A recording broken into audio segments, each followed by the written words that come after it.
Your Honor, Ms. Reed is here, I believe for a pretrial and a bond violation. In however order Your Honor would like to proceed, she will be admitting to the bond violation and then ultimately pleading guilty as charged. So however Your Honor would like to approach that. Well, she's admitting to the violation. She is, Your Honor. All right. Is that correct, ma'am? Yes. Yes. Yes. Thank you. All right.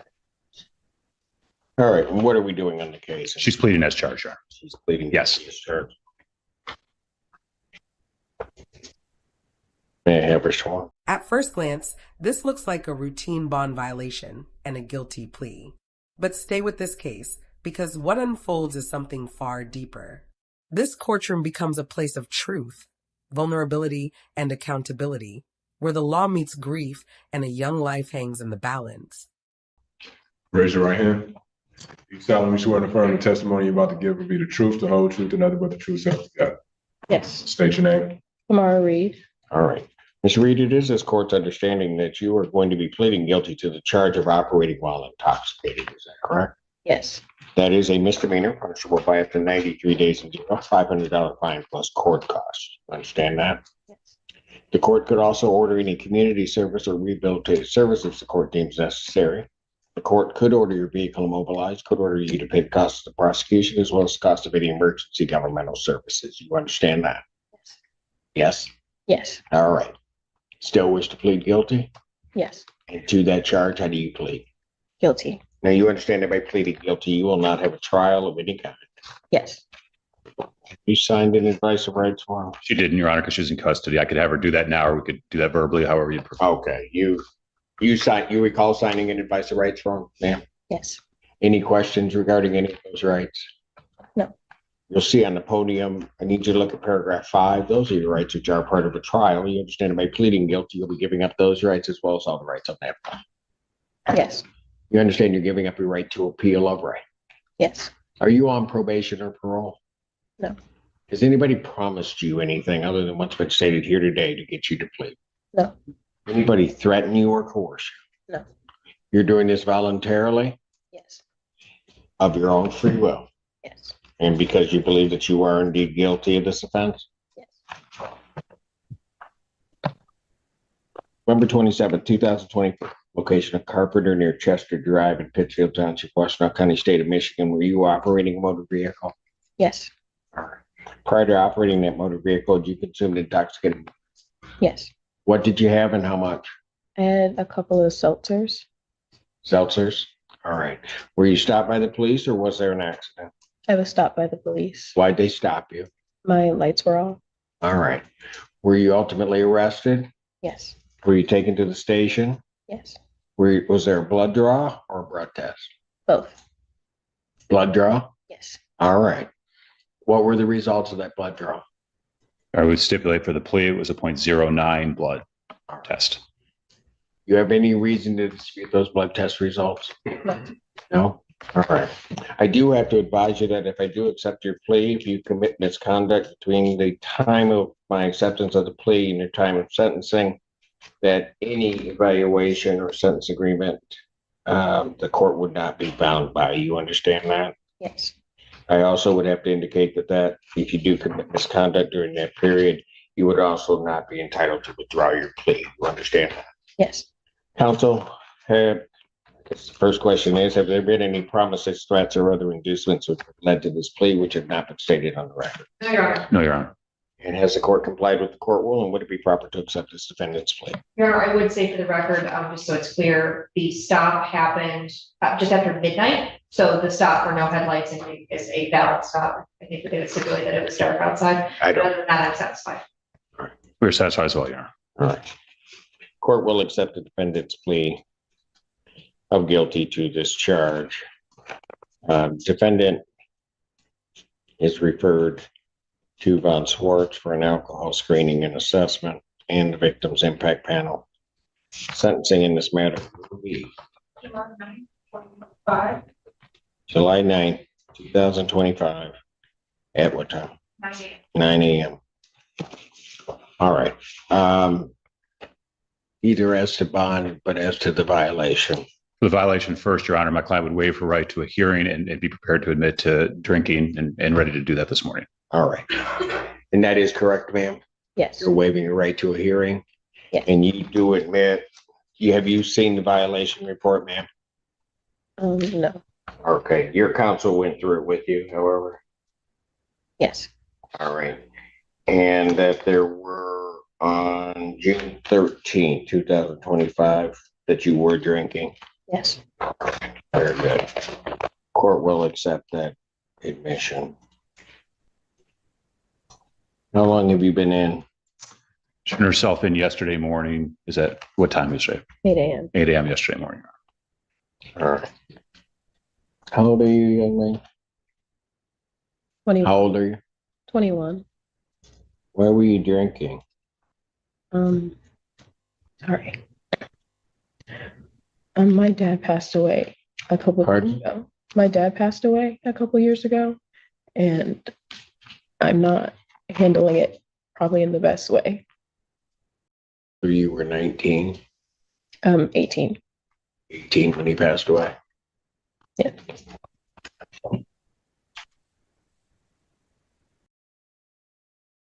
Let me ask you this, was that where your drinking started, or? Yes. And let me ask you this, I'm not gonna hold it against you, were you drinking a lot? Yes. Looking back on it, when you were drinking a lot, what do you think would happen for you?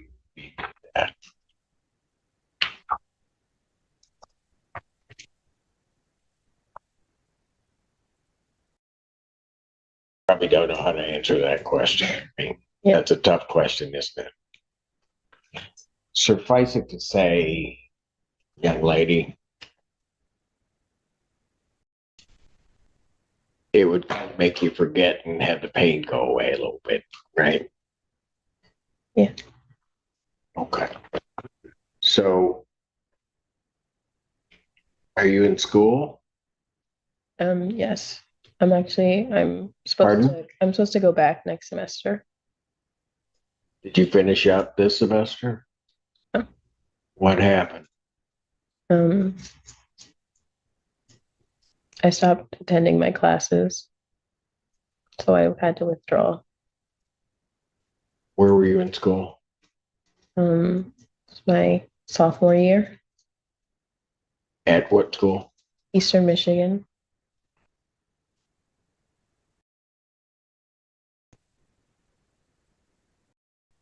So when your dad passed away, had you already enrolled in school? Yes. And you made it through how many semesters after that? 2, and then I took a gap year, and then I went back. Those 2 semesters that you took, how were your grades? They were pretty good. I think I had a 3.2, 3.5. Okay. You took the gap year, then you came back. How were your grades?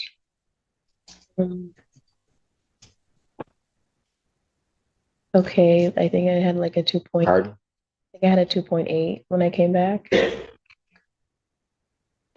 Where'd you graduate high school? In high school. Okay. Did you do well there? You got siblings?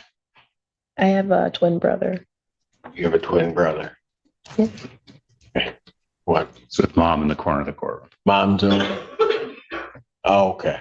All right. So what do you think I should do with you?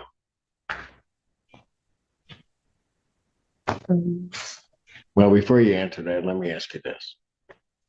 As you were going along struggling, trying to deal with your father's passing and things, did you let your mom know? A little, but Pardon? not as serious as it had gotten. I don't think. What about your brother? I think he noticed. You think he noticed? Yeah. Probably because he's your brother and also a twin, he probably did, probably felt it.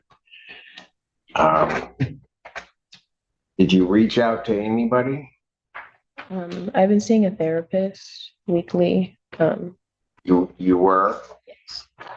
Okay, so how long have you been doing that? I was seeing one for, I've been seeing her for like 7 years, and then I've been seeing one who specializes in grief for the last 3 months, I think.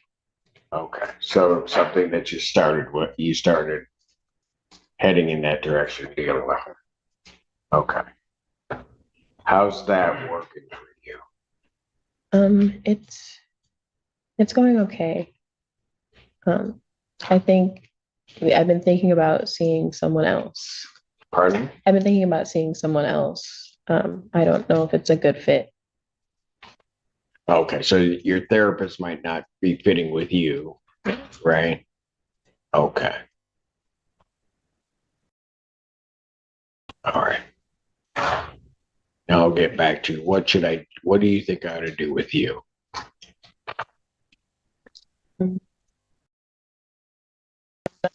Sure, I guess whatever punishment fits.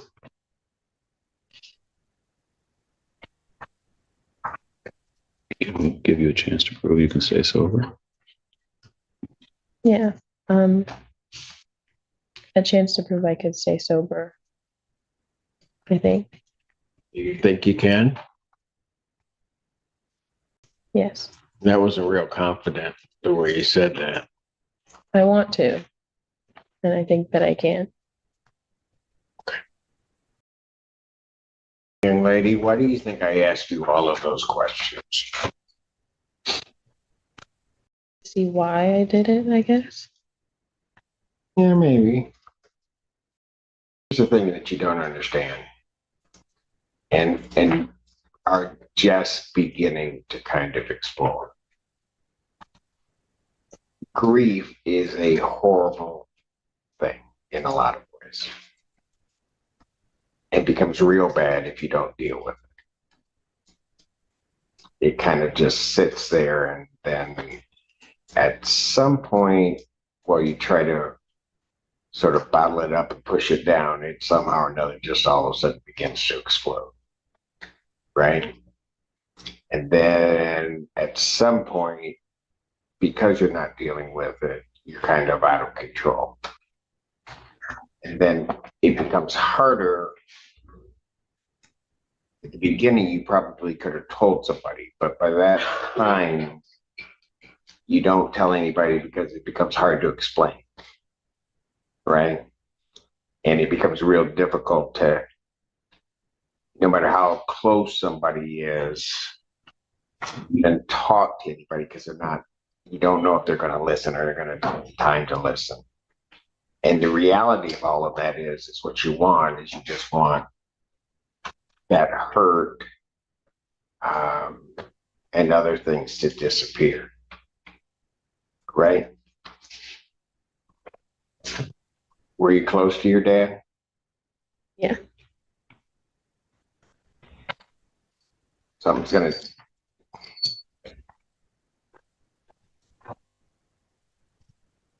I'm going to guess, but I know I'm right because I'm always right.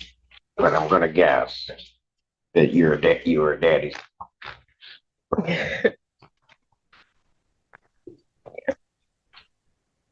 All right. Look, more than anything, and I'm going to tell you, I don't always talk about myself, but I'm going to tell you why I asked the question. Here I sit all these years later. I lost my dad when I was 16. So when I'm asking you those questions about grief, I get it. Okay.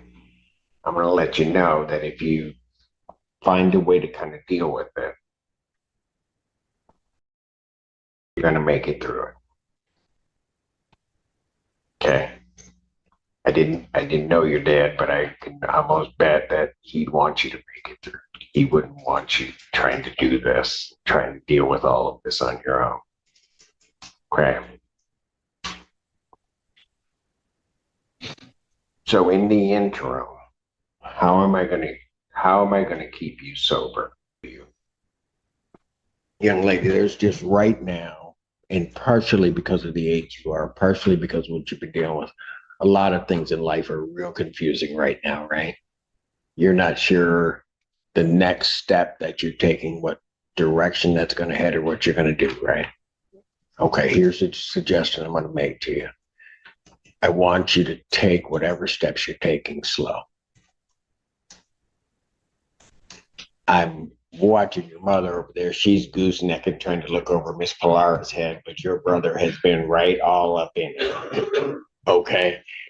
What that tells me is you got a family out there that'll just love you, they'll support you. And if you hadn't told them, probably after today, they'll sit for whatever time and just listen to you. Okay. And as you let it pour out to them, and I'm going to tell you, it's going to come out wrong. It's going to come out crazy. You may think yourselves crazy as it's coming out, but just let it come out.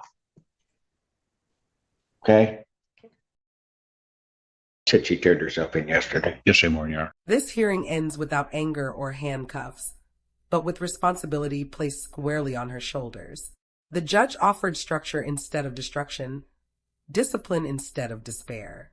Now the future depends on one thing, whether she chooses to heal or repeat the mistake.